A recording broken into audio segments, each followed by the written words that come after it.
الرجيم بسم الله الرحمن الرحيم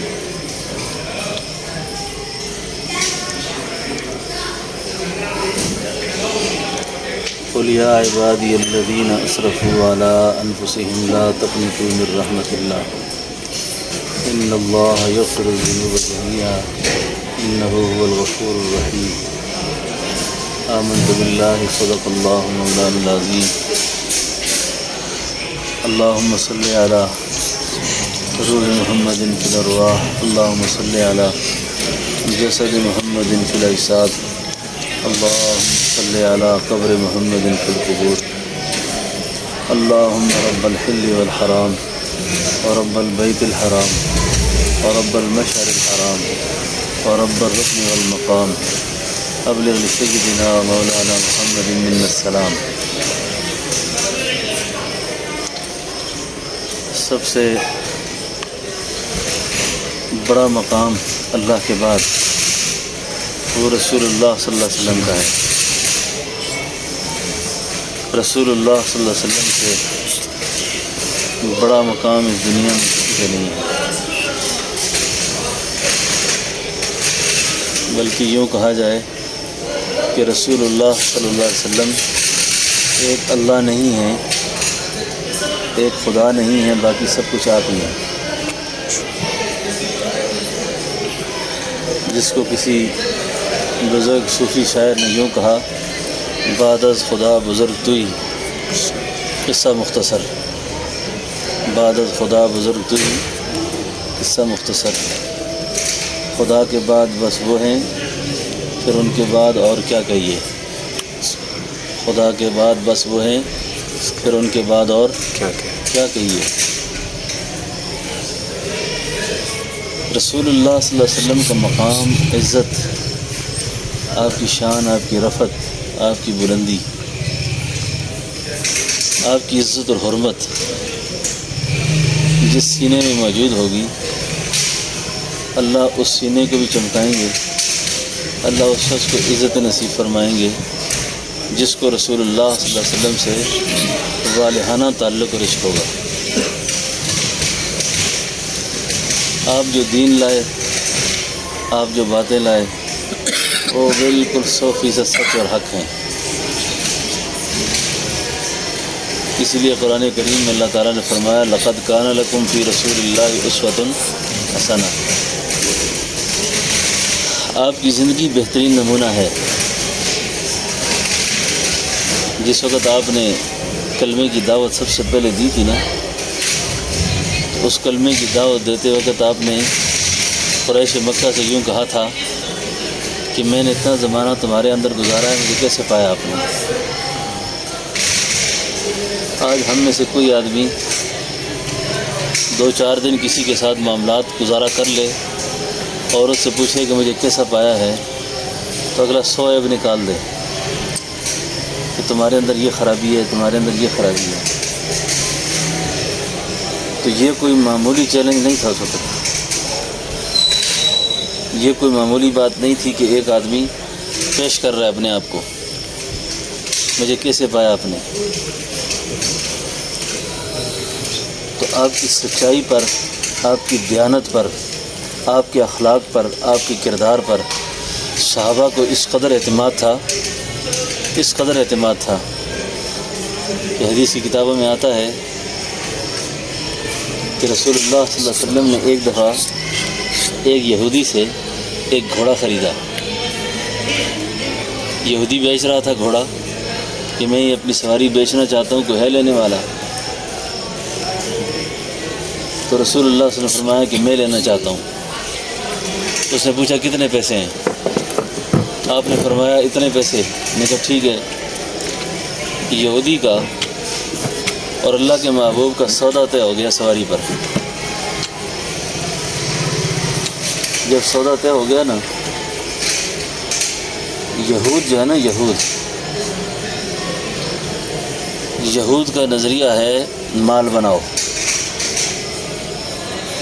یہود کی جو بیماریاں ہیں نا، اس میں ایک بڑی بیماری ان کے اندر ہے، اس وقت کی دنیا کا جتنا سرمایہ دارانہ نظام ہے نا، جتنا معاشی نظام ہے دنیا میں، اس سب پر یہود قابض ہے۔ اور یہود پیسے کا بچہ ہے۔ اس زمانے کے اندر بھی ان کی نفسیات کے اندر یہ چیز تھی کہ جب معاملہ طے ہو گیا نا کہ اللہ کے محبوب نے اس کے سودے سے انکار نہیں کیا، اس کو غم ہو گیا کہ بھئی یہ شاید زیادہ پیسوں کا ہو، فکر لگ گئی اس کو کہ میں نے ایسی سودا کر لیا۔ اس نے انکار کر دیا اور انکار کر کے کہنے لگا کہ آپ کے پاس کون سا گواہ ہے کہ میں نے آپ کے سامنے سودا کیا؟ نہیں کیا سودا میں نے۔ اگر آپ کے پاس کوئی گواہ ہے تو لے آؤ، آپ کے پاس کوئی ثبوت ہے اس کا؟ اتنے میں حضرت حذیمہ انصاری رضی اللہ عنہ آ گئے، اور جس وقت حضرت حذیمہ انصاری تشریف لائے، اللہ کے محبوب کی اور یہودی کی گفتگو سنی تو حضرت حذیمہ انصاری کہنے لگے میں گواہ ہوں نا اس کا، میرے سامنے سودا ہوا ہے۔ اب گواہ مانگ رہا تھا، گواہ کھڑا ہو گیا۔ جب گواہ کھڑا ہوا، آدمی مجبور ہو گیا یہودی، اس نے سواری حوالے کی، چلا گیا۔ کچھ دیر کے بعد اللہ کے محبوب نے حضرت حذیمہ انصاری سے پوچھا، حذیمہ جس وقت ہمارا سودا چل رہا تھا، ہمارے آپس میں معاملات چل رہے تھے، آپ تو اس وقت نہیں تھے، تو آپ نے یہ گواہی کیسے دے دی؟ آپ نے یہ گواہی کیسے دے دی؟ حضرت حذیمہ انصاری رضی اللہ عنہ کو جو جواب ہے نا، سبحان اللہ، صحابہ کی تاریخ میں روشن ستارے کی طرح چمک رہا ہے۔ حضرت حذیمہ انصاری نے کہا اللہ کے رسول، ہم نے اللہ کو دیکھا ہے، ہم نے جنت دیکھی ہے، ہم نے دوزخ دیکھی ہے، آپ کی گواہی پر تو ہم نے اس کو سچ مانا ہے۔ اگر وہ سچ ہے تو یہ بھی سچ ہے، وہ سچ ہے تو یہ بھی سچ۔ اب آپ سے میں آگے یہ بات عرض کر رہا ہوں، یہ بات تو میں نے کتابی آپ کو سنائی، اس کے بعد کے احساسات میرے اپنے ہیں جو اس پر میں نے خود غور کیا کہ وہی اتر سکتی تھی، وہی اتر سکتی تھی، اللہ کے محبوب خود منع کر سکتے تھے، لیکن نہ تو اللہ کے محبوب نے حضرت حذیمہ کو کہا کہ حذیمہ کی غلط گواہی کیوں دیتے ہو، اور نہ ہی اللہ نے منع کیا کہ آپ اپنے صحابہ کو منع کر دیں کہ آج کے بعد اتنی زیادہ محبت کی ضرورت آپ سے۔ تو معلوم ہوا کہ اللہ کو بھی اپنے محبوب کا الفاظ کا احترام، آپ کی باتوں کا احترام اسی درجے میں ہے کہ آپ زبان مبارک سے جو بات نکال دیں، آپ جو کچھ کہیں وہ سب کچھ سچ ہے۔ تو حضرت حذیمہ انصاری کی گواہی بھی سچ ہوگی، بات سمجھے نا؟ یہ ہے رسول اللہ صلی اللہ علیہ وسلم کی باتوں پر اعتماد۔ اور جہاں تک اگر آپ سے عقیدت اور احترام کا تعلق دیکھا جائے نا، میں کہتا ہوں کہ صحابہ کا اگر لاکھوں اور کروڑواں حصہ بھی ہمیں میں سے کسی کو نصیب ہو جائے نا تو بیڑا پار ہو جائے۔ خیبر جب فتح ہوئی نا، خیبر کی فتح کے بعد دشمن سیخ پا تھا، دشمن کو آگ لگی ہوئی تھی اس بات سے کہ مسلمانوں نے خیبر کو فتح کر لیا اور ہمارا تو بیڑا غرق ہو گیا۔ اب وہ اس غصے کو کیسے نکالیں، اپنے ان غصے بھرے جذبات کا اظہار کیسے کریں؟ انہوں نے کیا کیا، راستوں میں روٹیوں کے ساتھ، ٹکڑوں کے ساتھ زہر لگا کے رکھ دی، زہر لگا کے رکھی کہ یہ لوگ بھوکے پیاسے آئیں گے اور بھوک کی وجہ سے یہ روٹیاں اٹھا کے منہ میں ڈالیں گے تو یہ زہر کھا کے مر جائیں گے۔ اللہ کے محبوب صلی اللہ علیہ وسلم کے ساتھ ایک صحابی تشریف لا رہے تھے، اسے جب ایک روٹی کے ٹکڑے کو پڑا ہوا دیکھا نا، شدت بھوک کی وجہ سے اس روٹی کو اٹھایا اور منہ میں ڈالا۔ منہ میں ڈالنے کے کچھ ہی دیر کے بعد وہ صحابی تڑپنا شروع ہو گیا۔ جب صحابی تڑپ رہے تھے نا، تڑپنے کے بعد اب بالکل موت بالکل قریب آ گئی ہے۔ اللہ کے محبوب نے پوچھا، تو اللہ کے بندے جس وقت یہ ٹکڑا تو نے منہ میں ڈالا تھا تجھے پتہ نہیں تھا اس میں زہر ہے؟ اب اپنا عشق اور اپنا تعلق دیکھیں اور اس صحابی کا عشق دیکھیں۔ اس صحابی نے بڑی عجیب بات کی، اس نے کہا یا رسول اللہ صلی اللہ علیہ وسلم، پتہ تو مجھے اسی وقت چل گیا تھا، تو میں تم نے الٹی کیوں نہیں کی، طے کیوں نہیں کی؟ کہا یا رسول اللہ آپ میرے سامنے کھڑے تھے، میں طے کرتا الٹی کرتا تو آپ میرے سامنے تھے، تو اس سے آپ کی بے ادبی کا احتمال تھا، آپ کی بے اکرامی کا خیال تھا، تو میں نے اس لیے ایسا نہیں کیا۔ اس پر بھی وہی عائشہ میں دوبارہ لگا رہا ہوں کہ اللہ کے محبوب نے اس صحابی کو منع نہیں کیا اور نہ باقی صحابہ کو منع کیا کہ آئندہ تم نے ایسے کوئی ایسا واقعہ ہو تو ایسا نہیں کرنا، اور نہ ہی اللہ نے وہی بھیجی کہ محبوب آج کے بعد اپنے صحابہ سے یہ کہہ دیں کہ ایسی عقیدت احترام نہ کریں۔ معلوم ہوا کہ اللہ کو بھی اپنے نبی کی ادب اور احترام اسی درجے کا ملحوظ ہے، بس سمجھے نا۔ اب اس سے بعد میں یہ عرض کرنے لگا تھا کہ رسول اللہ صلی اللہ علیہ وسلم کی عظمت، آپ کا مقام، آپ کی بلندی، آپ کو جو کچھ اللہ نے دیا اور جس کے نتیجے میں ایسی جماعت تیار ہوئی، وہ چیز کیا تھی؟ وہ ہے اللہ کا دین، اللہ کی وحی، جس کی بے اکرامی اور بے احترامی آج ہمارے گھر گھر میں ہو رہی ہے۔ مولانا حالی نے کہا تھا کہ بڑی شان سے جو نکلا تھا دین عرب سے، آج پردیس میں غریب الغربا ہے، آج پردیس میں غریب الغربا ہے۔ خواہش کے بندے، نفس کے بندے، خواہش کی پرستش میں، نفس کی پرستش میں، دین پر بھی اسی دین پر عمل ہے جس کو ہمارا نفس چاہ رہا ہے، جس کو ہماری خواہشات چاہ رہی ہیں، جس کو ہماری خواہشات چاہ رہی ہیں، اس دین پر عمل ہو رہا ہے، اس دین پر عمل ہو رہا ہے۔ یاد رکھیں، دین پہ عمل کرتے وقت بھی دو چیزوں کا لحاظ بہت ضروری ہے، ایک رسول اللہ صلی اللہ علیہ وسلم کا طریقہ، اور دوسری چیز اخلاص نیت۔ یہ عام طور پہ بیانوں کے اندر آپ ایک بات سنتے ہیں نا کہ ہم نے یہ کام کرنے ہیں، تو ان کے اندر 6 صفات کو شامل کرنا ہے۔ وہ 6 صفات کیا ہیں؟ ان 6 صفات میں ایک ہے کلمے والا یقین ہے۔ یعنی کلمے والے یقین کا کیا مطلب ہوتا ہے؟ کلمے والے یقین کا مطلب یہ ہے کہ جتنے پیغمبروں نے یہ بولا ہے کہ لا الہ الا اللہ، لا الہ الا اللہ، یعنی لا الہ کا مطلب یہ ہے کہ دل و زبان سے، اندر کے جوہر سے اللہ کا غیر نکل کر ختم ہو جائے۔ دعوت تبلیغ کے اندر بہت بڑے ایک آدمی گزرے ہیں، اللہ رب العالمین ان کے درجات بلند فرمائے، اور مولانا عمر صاحب پالن پوری رحمۃ اللہ علیہ، وہ جب اس نقطے کو بیان کیا کرتے تھے، اس میں وہ ایک بات بیان کیا کرتے تھے کہ یہ جو لا الہ الا اللہ ہے، جو کلمے والا یقین ہے، اس کی بنیاد میں اصلاح نے ایک بات فرمایا کرتے تھے کہ جن لوگوں کو یہ حقائق نصیب نہیں ہوتے نا کہ کلمے والا یقین کیا ہے، تو وہ کبھی حال سے شرک کرتے ہیں، کبھی چال سے شرک کرتے ہیں، اور کبھی کال سے شرک کرتے ہیں۔ اور نقطہ سمجھ آ رہا نا؟ یعنی لا الہ الا اللہ، اس کا مطلب یہ ہوا کہ لا الہ الا اللہ کہ دل و زبان کے اندر، دل کے جوہر کے اندر سارے غیر ختم ہو جائیں۔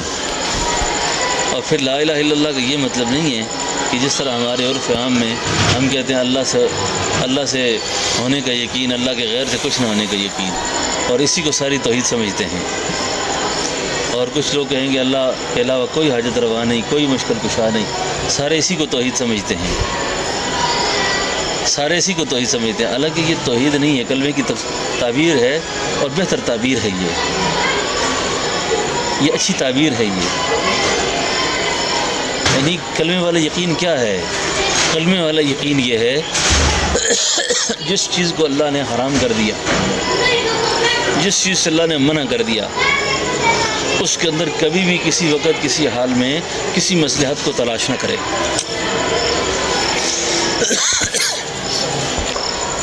کسی مصلحت کو تلاش نہ کرے۔ بات نقطہ سمجھ آ رہا ہے نا آپ کو؟ خرد نے کہہ بھی دیا لا الہ تو کیا حاصل، خرد نے کہہ بھی دیا لا الہ تو کیا حاصل، دل و نگاہ مسلمان نہیں تو کچھ نہیں، دل و نگاہ مسلمان نہیں تو کچھ نہیں، بتوں سے تجھ کو ہیں امیدیں، خدا سے نا امیدی، پھر بتا تو صحیح کافری اور کیا ہے، پھر بتا تو صحیح کافری اور کیا ہے۔ یعنی جوہر دل کے اندر یہ لا الہ الا اللہ کا یقین پیدا ہو جائے، اور لا الہ الا اللہ اندر داخل ہو جائے، لا الہ اندر داخل ہو جائے، لا الہ اندر داخل ہو جائے۔ اور علامہ اقبال مرحوم نے اپنے ایک سفر نامے میں لکھا، مجھے ایک بات یاد آ گئی، کہنے لگے کہ میں سفر یورپ میں جب میں وہاں وکالت پڑھتا تھا تو ایک انگریز میرے ہاتھوں مسلمان ہو گیا۔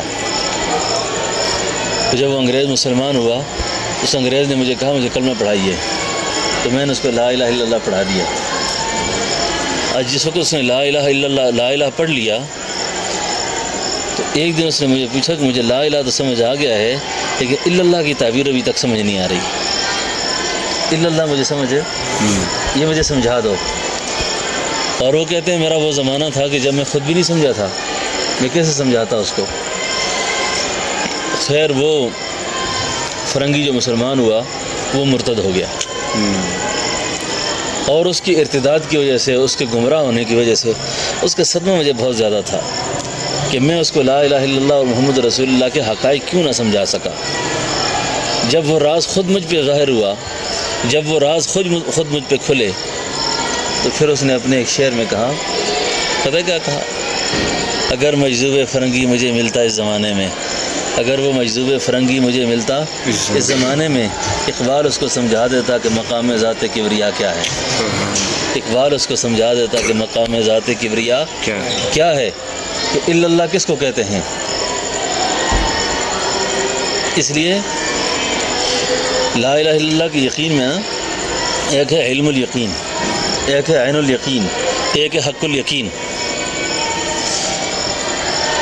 اب عین الیقین اور حق الیقین، علم الیقین، یہ تین الگ الگ چیزیں ہیں، تین الگ الگ چیزیں ہیں۔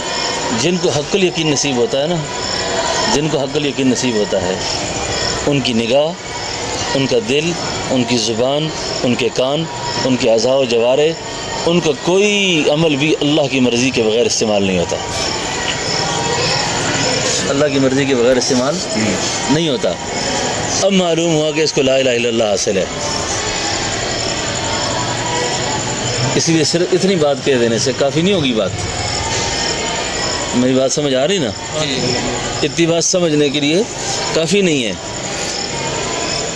اب آپ بد نظری کرتے ہیں، جھوٹ بولتے ہیں، بددیانتی کرتے ہیں، آپ خیانت کرتے ہیں، جی آپ سود کھاتے ہیں، آپ کسی ایسے منکر کے اندر مبتلا ہیں اور کہتے ہیں میرا یقین ٹھیک ہے، بالکل آپ کا یقین ٹھیک نہیں ہے۔ قرآن کہتا ہے افرأیت من اتخذ الہہ ہوا، جنہوں خواہشات کو معبود بنایا ہوا ہے، ان کو اللہ کہاں نصیب ہے، ان کو کہاں معرفت نصیب ہے؟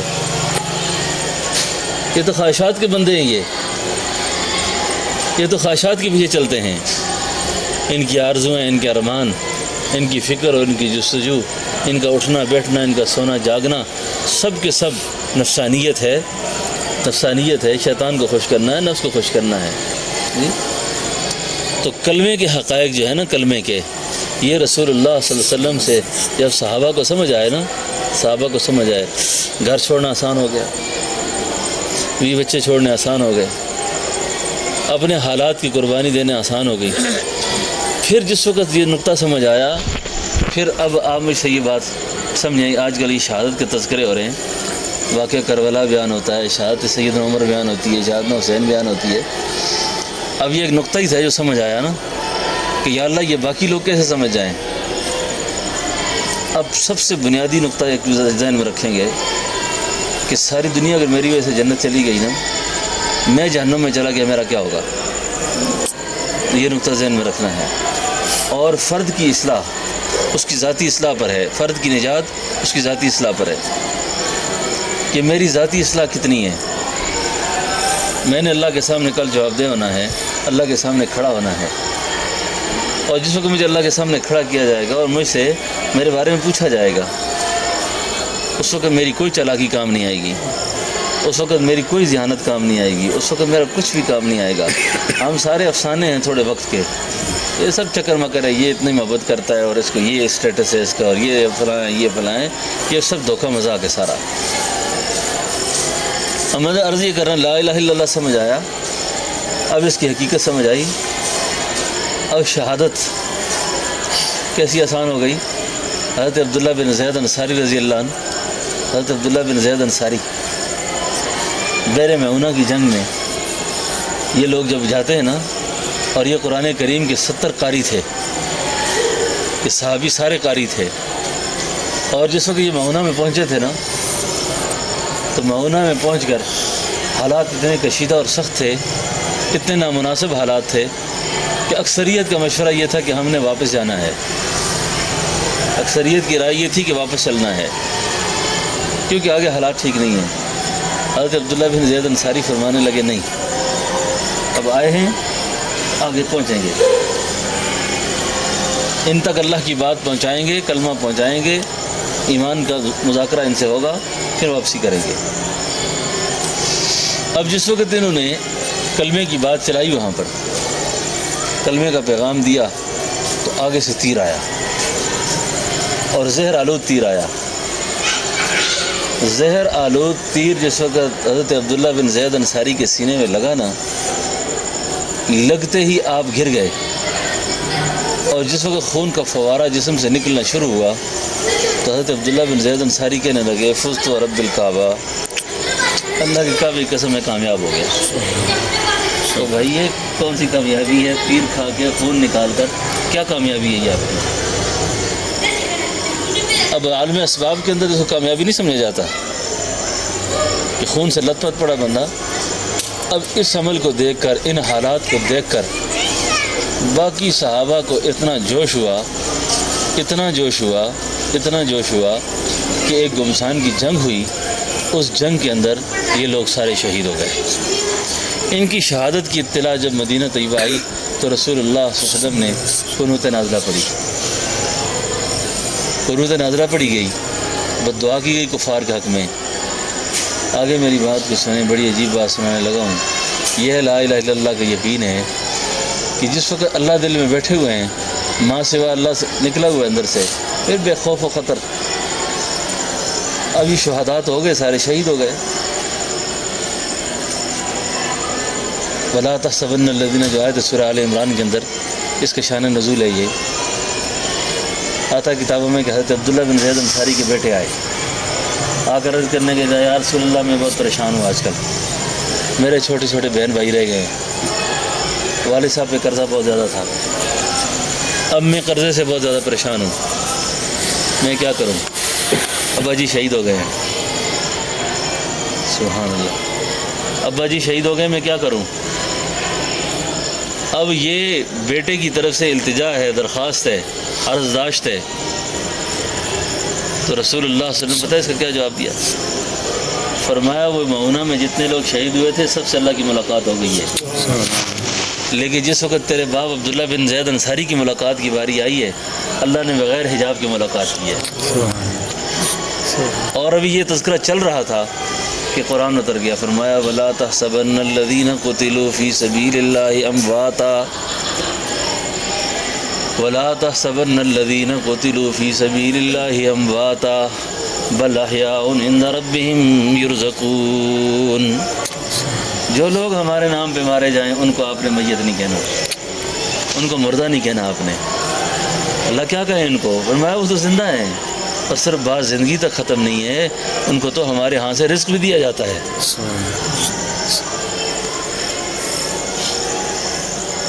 تو عالم سے بیگانہ کرتی ہے دل کو، عجب چیز ہے لذت آشنائی۔ دو عالم سے بیگانہ کرتی ہے دل کو، عجب چیز ہے لذت آشنائی۔ پریشاں کاروبار آشنائی، پریشاں تر میری رنگی روائی، پھر سے میں ڈھونڈتا ہوں لذت وصل، خوش آتا ہے کبھی سوزے جدائی۔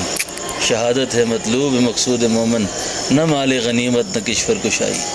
دو عالم سے بیگانہ کرتی ہے دل کو، عجب چیز ہے لذت آشنائی۔ تو ابھی یہ چیز جب نصیب ہو گئی نا، اس کے نصیب ہونے کے بعد انسان پھر اللہ کے نام پر کسی بھی سودے سے باز نہیں ہوتا۔ جب سودا اس نے اللہ سے کرنا ہوتا ہے پھر وہ، کیونکہ ایک چیز نصیب ہو گئی ہے، تو یہ اتنی بڑی دولت ہے، اتنی بڑی بات ہے، اتنی بڑی بات ہے کہ اس کے نصیب ہونے کے بعد انسان بالکل نارمل ہو جاتا ہے۔ اعمال بعد میں ہیں سارے، پہلے یہ چیزیں۔ اور یہ دولت، یہ دعوت صرف ایک آدمی کی نہیں ہے، سارے نبیوں کی مشترکہ ہے۔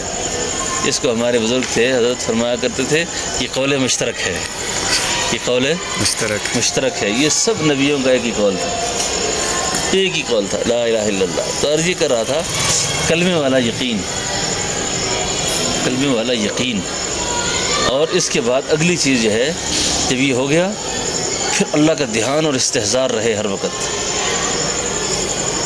اس کو صوفیاء کی زبان میں وقوف قلبی کہتے ہیں، دھیان اور استحضار، دھیان اور استحضار۔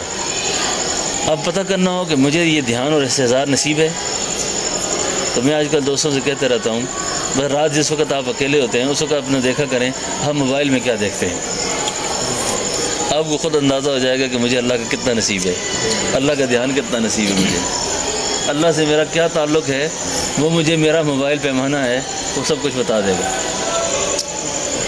کیا خیال ہے جمیل صاحب؟ ہاں، سارا کچھ آپ کو پتہ چل جائے گا کہ آپ کی نظر کسی غیر کو دیکھ کر کتنی مچلتی ہے۔ آپ کے سامنے حرام آتا ہے تو اس وقت آپ کو ہیرے تلاش کرتے ہیں، اس وقت کیا جذبات ہوتے ہیں آپ کے؟ بھئی یہ ساری چیزیں ایسی ہیں، آپ کو کلمہ، ایمان، اسلام اور اللہ کا دھیان ناپنے کا بہترین طریقہ ہے یہ، آپ کو سمجھ آ جائے گی سر۔ اب یہ دولتیں جو دو نصیب ہو گئیں، کلمہ، اللہ کا دھیان، اللہ کا دھیان۔ اب اس کے بعد کوڑی سے لے کے کروڑ تک کا صدقہ ہے، چھوٹے سے لے کے بڑے عمل تک کا عمل ہے، وہ آپ کو اللہ کی رضا مقصود ہوگی اس میں، اللہ کی رضا، اللہ کی رضا کے لیے میں کر رہا ہوں، اللہ ہی کے لیے کر رہا ہوں، اللہ ہی کے لیے۔ اس پر مجھے ایک واقعہ یاد آتا ہے، یہ مدائن جب فتح ہوا تھا، مدائن کی فتح اور کسریٰ کے بادشاہ کا تاج جو تھا جس صحابی نے اٹھا کے لایا تھا نا، کسریٰ کے بادشاہ کا تاج جس صحابی نے لایا تھا، تاریخ اس کا نام بتانے پہ خاموش ہے، تاریخ اس کا نام نہیں بتا رہی کہ وہ آدمی کون تھا۔ جس وقت مدائن فتح ہوا تو کسریٰ کا بادشاہ جس وقت بیٹھا ہوا تھا تو ایک صحابی گئے، بڑی شان و شوکت سے اندر داخل ہوئے اور اس کے سر سے تاج کو اٹھایا، اور تاج کو اٹھانے کے بعد یہ صحابی آگے لے کے بڑھے اور تاج کو اٹھا کے یوں چل کے آ رہے ہیں۔ امیر لشکر پوچھتا ہے وہ اللہ والے تیرا کیا نام ہے؟ وہ اللہ والے تیرا نام کیا ہے؟ اتنا بڑا کارنامہ تو نے کیا، کیا نام ہے تیرا؟ اس کا جو جواب تھا نا، اس نے کہا جس کے لیے میں نے امیر صاحب یہ کام کیا وہ میرا نام جانتا ہے، وہ میرا نام جانتا ہے۔ اسی کو قرآن کہتا ہے علمت نفس ما قدمت وآخرت، ہر نفس یہ جان لے گا کہ اس نے اپنے آگے کیا بھیجا اور پیچھے کیا چھوڑا ہے، یہ ہے علمت نفس ما قدمت وآخرت۔ میں جس کے لیے یہ کام کر رہا ہوں وہ جانتا ہے مجھے۔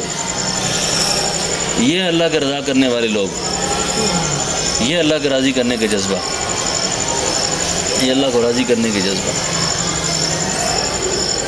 یہ اللہ کو راضی کرنے کا جذبہ تھا کہ دنیا میں اگر ہم نے نام پیدا کر بھی لیا تو پھر کیا ہوگا؟ تھوڑے دن ہمارے کوئی چرچے اوپر نیچے ہوئے تو ہوئے، پھر کیا ہوگا؟ ہمیں کیا ہے جو تربت پہ میرے رہیں گے، تہے خاک تو ہم اکیلے رہیں گے۔ ہمارے مرنے کے بعد کوئی بڑے چرچے کرے ہمارے کہ یہ تھا، ایسا تھا، ویسا تھا، لیکن قصہ تو یہ ہے کہ مرنے کے بعد سارے حقائق سامنے آئیں گے کہ ہم کیا تھے اور ہماری حقیقت کیا تھی۔ بات سمجھ آ رہی ہے نا؟ تو اس لیے اللہ کا دھیان، اللہ کا دھیان، اللہ کو راضی کرنے کے جذبہ، اللہ کو راضی کرنے کے جذبہ، ہمارے سارے جذبے اس جذبے کے تابع ہوں۔ اس لیے یہ جو چیزیں ہیں نا، چند باتیں ہیں، یہ اگر کسی بندہ مومن کو نصیب ہوتی ہے نا، اس کو بیغم ہونا چاہیے۔ پھر غم چور کو ہوتا ہے، اچھا ڈر ہر وقت چور کو لگا رہتا ہے۔ سلطان بہو رحمۃ اللہ علیہ فرمایا کرتے تھے پھڑ تلوار فنا دی ہاتھ وچ تے آجا بیغم ہو کے، پھر پھڑ تلوار فنا دی ہاتھ وچ آجا بیغم ہو کے۔ تو جب تو الا اللہ میں، لا الہ میں گم ہے تو پھر تجھے کس کا غم ہے؟ کیوں پریشان ہے تو؟ تجھے کیا مسئلہ ہے؟ پھر تجھے کیا تکلیف ہے؟ پھر کیا پریشانی ہے تجھے؟ اس لیے ہمارا تعلق مع اللہ نصیب ہونا، اللہ کے ساتھ تعلق ہونا، یہ ہماری ذاتی ضرورت ہے، اور اسی سے ہماری دنیا بھی اللہ بنائیں گے اور اس سے ہمارے آخرت بھی بنائیں گے۔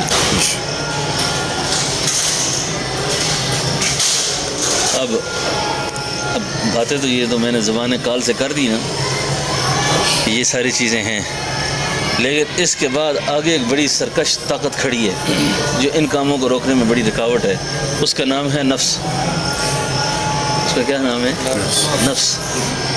فارسی زبان میں کسی اللہ والے کا ایک شعر ہے، حضرت خواجہ شیخ نیاز دہلوی رحمۃ اللہ علیہ کا شعر ہے، شیخ نیاز دہلوی. وہ فارسی میں کہتے ہیں ہستیت ماریست، ہستیت ماریست بر گنج جمالش اے نیاز، گنج می آیت بدست اور کشت گردد مارے ماں.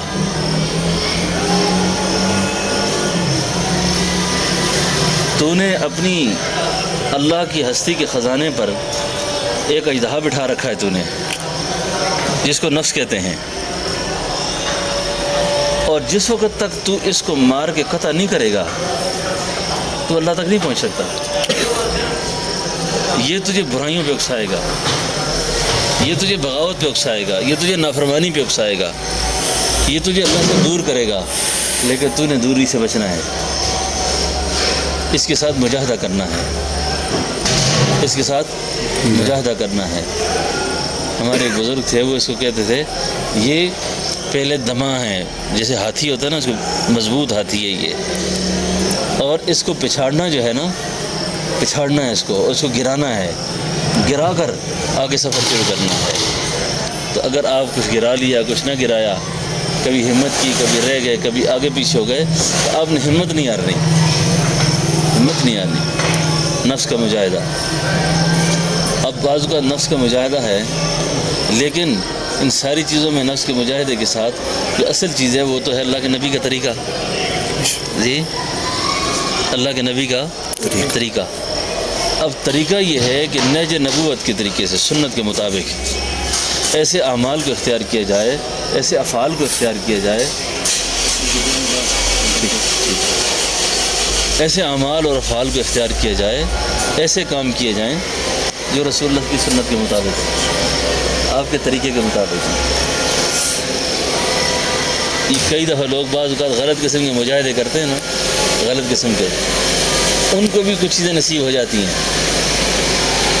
تو مجھ سے ایک دفعہ کسی آدمی نے پوچھا کہ اس آدمی کو اللہ کی بارگاہ تک، اللہ کے نبی کی بارگاہ تک بڑی رسائی ہے اور یہ بڑی پہنچی ہوئی باتیں کرتے ہیں.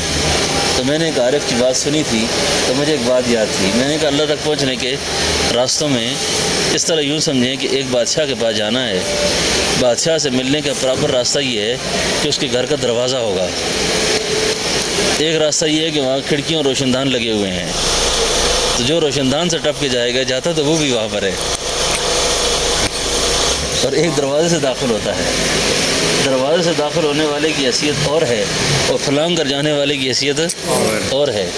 تو اس لیے نفس کا مجاہدہ کرنا ہے، لیکن رسول اللہ کے طریقے پہ کرنا ہے، اللہ کے نبی کے طریقے کے مطابق کرنا ہے. اب نبی کے طریقے کے خلاف کسی مجاہدے کا بھی کوئی اعتبار نہیں ہے، نبی کے طریقے کے خلاف مجاہدے کا بھی کوئی اعتبار نہیں ہے.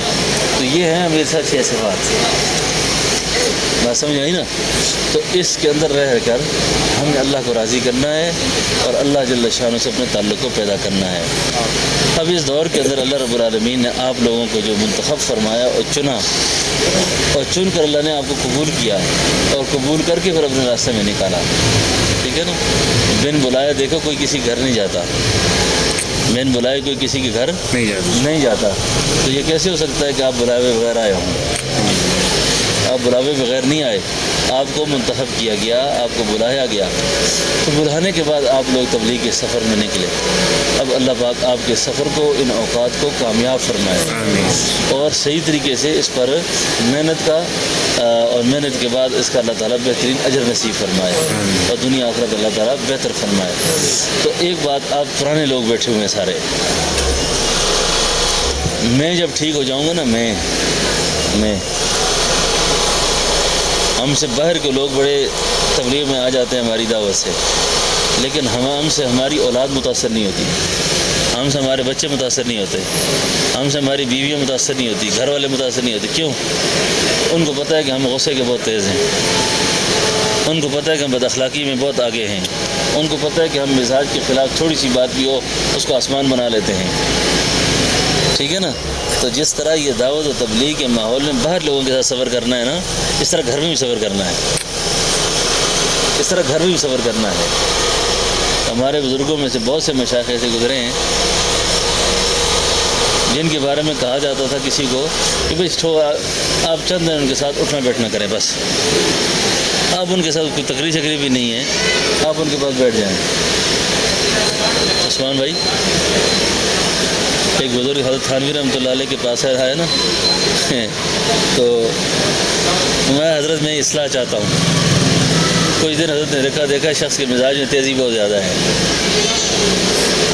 تو آپ نے فرمایا کہ میرے ایک خلیفہ ہیں فلاں علاقے میں ہیں، تو آپ ایسا کریں کہ 40 دن نا ان کے پاس جا کے لگائیں.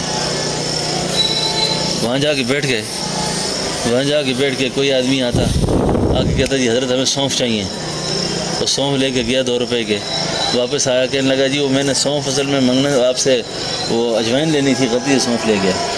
کوئی بات نہیں، وہ ڈبے میں ڈالا، اجوائن لے لو. دوسرا آدمی آیا، اس نے کہا حضرت میں نے آپ سے فلاں چیز لینی تھی، یہ بھول کے یہ لے گیا ہوں. خیر کوئی بات نہیں، یہ نہیں وہ لے لیں.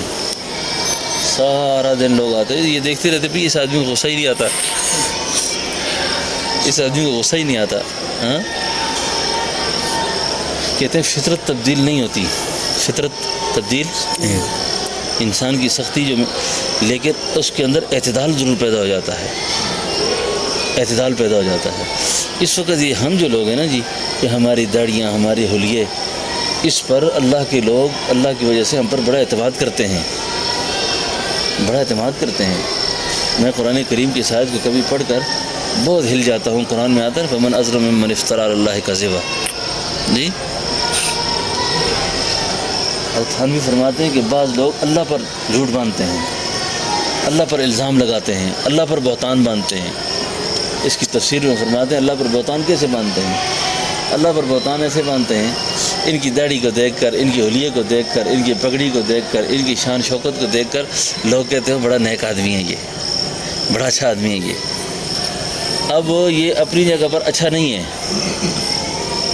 اور اس آدمی نے اللہ کی وجہ سے اس پہ اعتماد کیا ہے، اس نے گویا اللہ پہ جھوٹ باندھ دیا. یہ اللہ پہ جھوٹ باندھنے کی تعبیر ہے.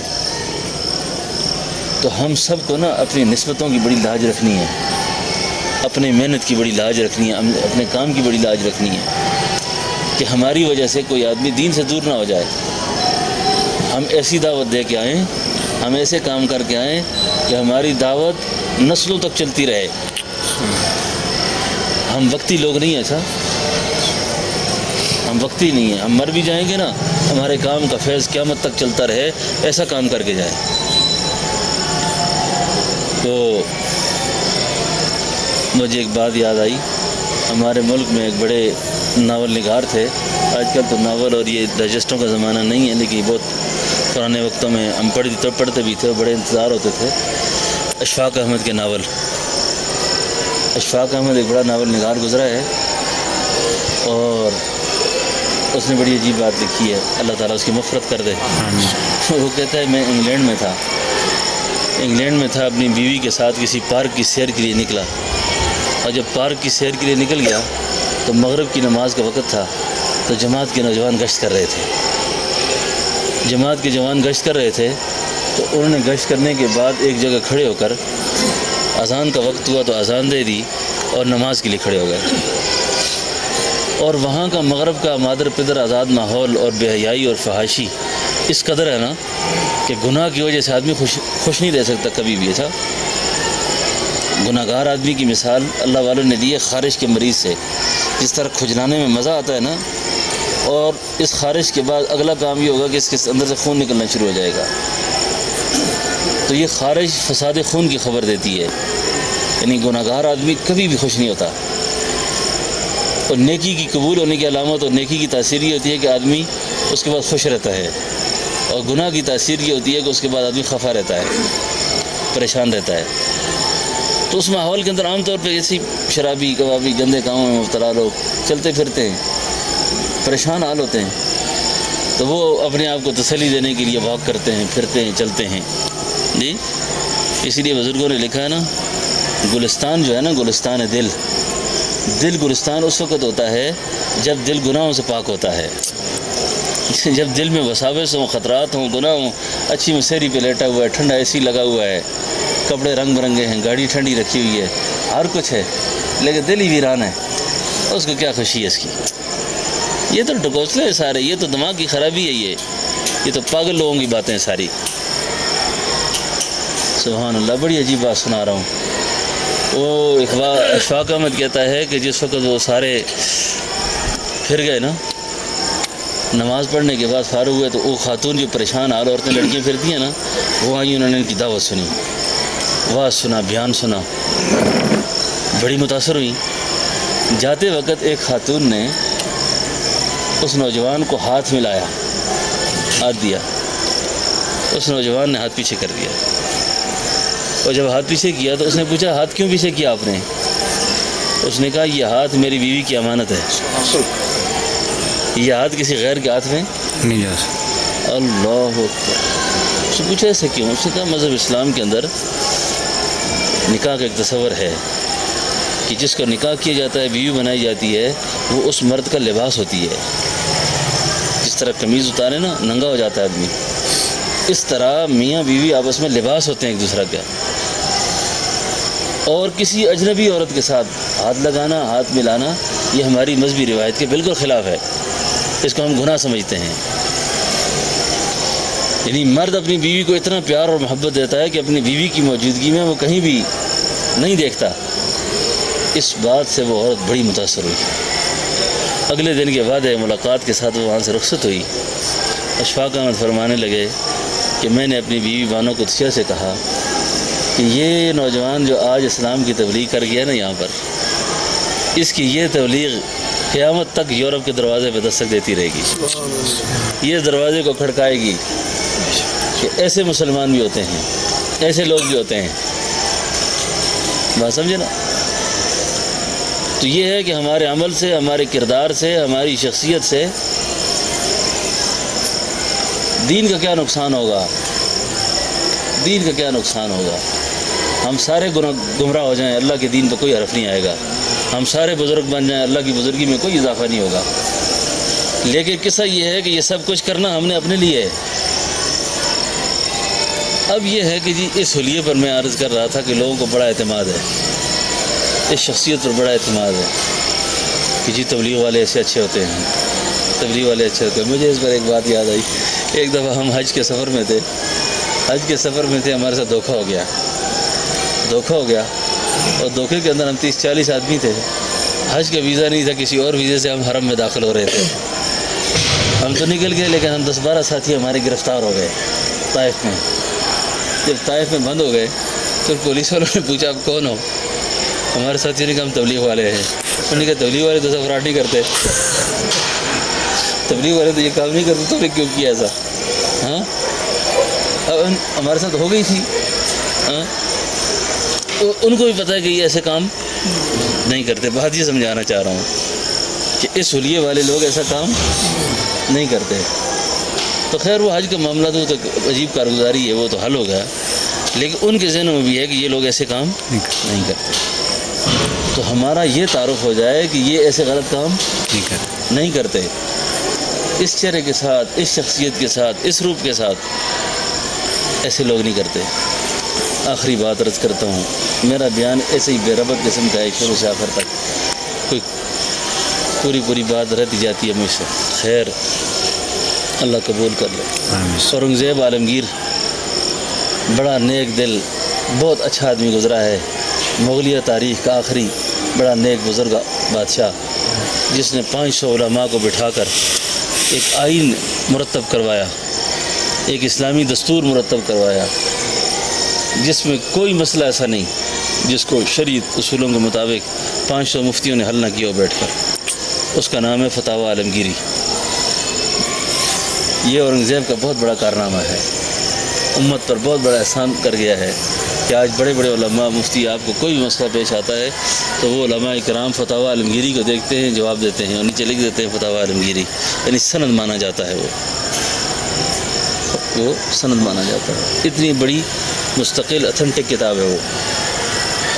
خیر میں عرض یہ کر رہا تھا کہ اورنگزیب عالمگیر بڑا نیک آدمی تھا، بڑا بزرگ آدمی تھا، اور اس کی ایک بڑی خاص خوبی اور ادا پتہ کیا تھی؟ اس کو پتہ چل جاتا کہ کسی علاقے میں کوئی اللہ والا رہتا ہے، کوئی نیک آدمی رہتا ہے، بس وہ اپنی ساری مصروفیات چھوڑ کر اس فقیر کے پاس چلا جاتا، دعائیں کراتا، پیش ہوتا خدمت میں۔ اسی زمانے میں ایک بے روپیہ تھا، بے روپیہ، وہ روپ بدل بدل کے لوگوں سے فراڈ کرتا۔ ایک دن اورنگزیب عالمگیر سے ملے تو اورنگزیب نے کہا جس دن تو نے میرے ساتھ فراڈ کیا نا تو میں تجھے 10,000 اشرفی انعام دوں گا۔ بے روپیہ نے کہا بندوبست کرتا ہوں اس کا۔ اب بے روپیہ نے سوچا کہ میں اورنگزیب کے ساتھ دھوکہ کیسے کروں، فراڈ کیسے کروں۔ اس نے اورنگزیب کے قریبی لوگوں سے پوچھا کہ اس کا کوئی خاص ایسی کمزوری ہو کہ اس کی دکھتی رگ پہ ہاتھ رکھ کر میں اس کو دھوکہ دے سکوں۔ ایک آدمی نے کہا اس کو دھوکہ دینے کی ایک ہی شکل ہے کہ اس کو اللہ والوں سے بہت پیار ہے، تم ایسا کرو نا کہ اس چال میں فقیر بن کر تم اس کو دھوکہ دے سکتے ہو، باقی کوئی روپ ایسا نہیں ہے جس میں تم اس کو۔ وہ گیا، خانقاہیں دیکھی، مسجدوں میں گیا، علماء کو دیکھا ان کی داڑھیاں ہوتی ہیں، پگڑیاں ہوتی ہیں، ان کا لباس صوفیانہ ہوتا ہے۔ اس نے کیا کیا؟ اس نے جا کر نا داڑھی رکھ لی، پگڑی باندھ لی، ہاتھ میں تسبیح لے لی، جبہ دستار، جتنی بھی پیری بزرگی کی ظاہری علامتیں ہیں نا وہ ساری اختیار کر لی۔ اب یہ ساری چیزیں اختیار کرنے کے بعد اب کیا ہوتا ہے؟ ایک جگہ بیٹھ گیا اور وہاں اس نے بیٹھنے کے بعد ایک بڑا بورڈ لگایا، اس پہ لکھا کہ یہ فقیر کی درگاہ ہے، یہاں کوئی دنیا دار نہ آئے، جس نے اللہ اللہ کرنا ہو وہ آ جائے۔ ایسی خوشنما باتیں تو چلتی بہت ہے نا۔ پھرتے پھراتے اس زمانے کے میڈیا نے اس کو اتنا اٹھایا کہ یہ بات بادشاہ تک جا پہنچی۔ جب بادشاہ تک پہنچی تو اورنگزیب کو ملنے کا شوق ہو گیا۔ اورنگزیب اپنی شان و شوکت کے مطابق اس نے ہدایہ اٹھائے، خدمت کا سامان لیا، اکرام، چلو جی سیدھا گیا بزرگوں کی ملاقات کے لیے۔ اب بزرگ تک پیغام بھیجا کہ جی وقت کے بادشاہ اورنگزیب عالمگیر آپ سے ملنا چاہتے ہیں۔ اس نے کہا بادشاہ کو کہو نکل جائے یہاں سے، یہ فقیر کی جگہ کیوں آیا؟ وہ اس کو پتہ نہیں میں دنیا داروں سے نہیں ملتا، میں مالداروں سرمایہ داروں سے میرا کوئی تعلق نہیں ہے، نکل جاؤ اس کو کوئی یہاں سے۔ یہ اور متاثر ہو گیا، اس نے درخواست کی کہ حضرت سے درخواست کریں میں بڑے دور سے آیا ہوں، میں دعا کرانی ہے۔ خیر انہوں نے کہا آ جاؤ۔ یہ اندر گئے، انہوں نے ہدایہ پیش کیے۔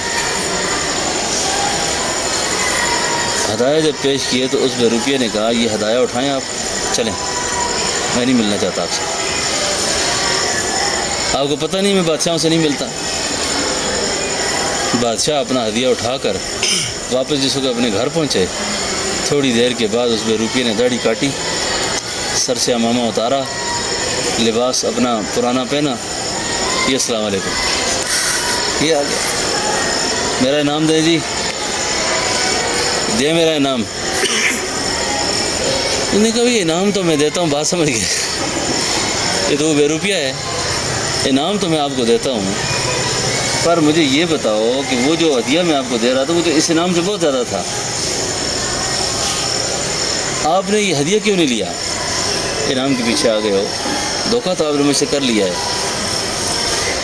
ہائے ہائے، اس بے روپیہ کا جو جواب ہے نا وہی اگر ہمیں سمجھ آ جائے نا تو ہم کبھی بد اخلاقی نہ کریں کسی سے، ہم کبھی بدتمیزی نہ کریں کسی سے، اپنی انا کی تسکین کبھی پوری نہ کریں، انا کو قربان کر دیں، حسرتیں آرزویں ساری چھوڑ دیں آدمی، اگر یہ نقطہ سمجھ آ جائے تو۔ اس نے پتہ کیا کہا؟ اس نے کہا بادشاہ سلام، بات یہ ہے کہ میں اس وقت اشرفیاں آپ سے لے سکتا تھا، مجھے پتہ تھا کہ ہدیہ آپ کو بہت زیادہ ہے، لیکن اگر اس حلیے میں آپ سے اگر فراڈ کرتا نا تو ہندوستان کے سارے نیک لوگ بدنام ہو جاتے، سارے اولیاء اللہ بدنام ہو جاتے کہ اس روپ کے اندر اس بندے نے یہ کام کیا ہے، اس شکل کے ساتھ اس نے یہ کارروائی کی ہے۔ نقطہ سمجھ آیا آپ کو؟ کیوں ہے بابا جی، کیوں ہے گال ہے؟ ٹھیک گال ہے نا؟ خود نہ تھے جو راہ پہ اوروں کے ہادی بن گئے، کیا نظر تھی جس نے مردوں کو مسیحا کر دیا۔ خوب کہا کسی نے، خود نہ تھے جو راہ پہ اوروں کے ہادی بن گئے، اور کیا نظر تھی جس نے مردوں کو مسیحا کر دیا۔ کس نے قطروں کو ملایا اور دریا کر دیا، کس نے ذروں کو اٹھایا اور صحرا کر دیا۔ خود نہ تھے جو راہ پہ اوروں کے ہادی بن گئے، کیا نظر تھی جس نے مردوں کو مسیحا کر دیا، کیا نظر تھی جس نے مردوں کو مسیحا کر دیا۔ وہ بے روپیہ، اس کو اللہ کے دین کا اتنا خیال ہے، اس کو نبوت والے چہرے کا اتنا خیال ہے۔ ابھی کبھی سوچا ہے؟ سر سے لے کے پاؤں تک جب تک راستے میں کسی عورت کو نہ دیکھیں اس وقت تسکین نہیں ہوتی۔ دانت گر گئے، داڑیاں سفید ہو گئیں، عمر گزر گئی۔ بہت سے اولیاء اللہ کے حالات پڑھنے کا موقع ملا ہے۔ اکثریت کی بات میں کر رہا ہوں۔ 40 سال کی زندگی کے بعد جس آدمی کی عمر 40 سال ہو جائے نا، یہ نہیں کہ پہلے جتنی آرام توبہ کرے جائز اس کے لیے، 40 سال کے بعد اللہ والوں نے بال اتفاق یہ لکھا ہے، پھر کسی مسلمان کے لیے مناسب نہیں کہ وہ اپنے دل کو کالا رکھے۔ بس بہت ہو گئی۔ اسی لیے کوئی شادی کہتے ہیں نا، 40 سال عمر عزیزت گزشت، مزاج تو از حال طفلی نہ گشت۔ عمر تیری اتنی گزر گئی، ابھی تک تو انسان نہیں بنا۔ بات سمجھ آ رہی ہے؟ تو یہ ہے اصل بات۔ اپنی حالات دیکھیں، عمر دیکھیں، وقت دیکھیں، اب میرا کتنا وقت پیچھے باقی رہ گیا ہے، ٹھیک ہے؟ میری یہ چالاکیاں، میری ہوشیاریاں، میرا یہ علم، میرا جتنا بھی مرتبہ مقام ہے، یہ ایک سانس کی مار ہے، بس اوپر نیچے ہوا تو گیا ختم سارا کچھ۔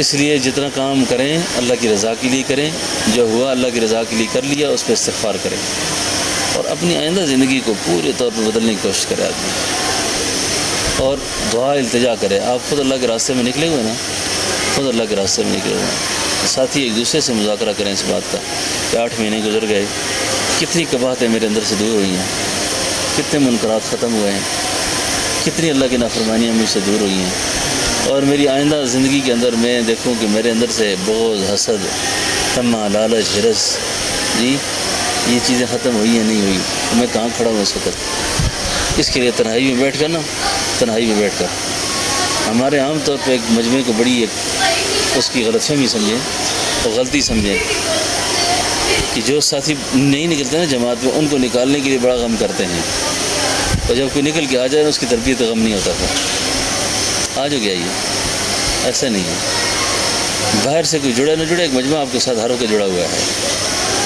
ایک جماعت ہر ہو کے جڑی ہوئی ہے آپ کے ساتھ۔ یہ کتنے ٹھیک ہوئے ہیں، ان کی کتنی تربیت ہو رہی ہے، ٹھیک ہے نا؟ تو تنہائی میں بیٹھ کے یہ التجا کریں، دعا کریں اللہ تعالیٰ سے کہ اللہ ہم سب کی اصلاح فرما دے، اللہ میری اصلاح کر دے۔ اتنا عرصہ ہو گیا میں نفس کے ہاتھوں بہت ذلیل ہو گیا ہوں جی، میرے اندر سے غصہ ختم نہیں ہو رہا، میرے اندر سے تکبر دور نہیں ہو رہا، میرے اندر سے لالچ دور نہیں ہو رہی، میرے اندر سے ہرس دور نہیں ہو رہی، میرے اندر یہ خرابیاں، یہ بیماریاں پیدا ہو رہی ہیں۔ اللہ پتہ نہیں کب میں انسان بنوں گا، ہاں جی کب میں انسان بنوں گا، اللہ مجھے انسان بنا دے، اللہ میری اصلاح کر دے۔ تو یہ دعا التجا آپ رکھیں سارے حضرات، میں بھی رکھوں، امید ہے اس سے کہ اللہ تعالی ہم سب کی اصلاح فرمائیں گے۔ بات سمجھے نا جی؟ تو یہ جو چند باتیں میں نے عرض کرنی، یہ ہے تبلیغ، بات سمجھے نا؟ یہ خلاصے کے طور پہ چند باتیں میں نے عرض کر دی۔ کتنا بہت گزر گیا جی، جماعت والے ساتھی کہتے ہیں 10-15 منٹ، تو یہ تو گھنٹہ سے اوپر ہو گیا بات۔ تھک تو نہیں گئے آپ لوگ؟ ہاں جی، اور بھی کریں؟ ہاں نہیں بے اکرام میں تو بات نہیں ہوتی، پہلے کوئی اکرام بھی ہوتا ہے پھر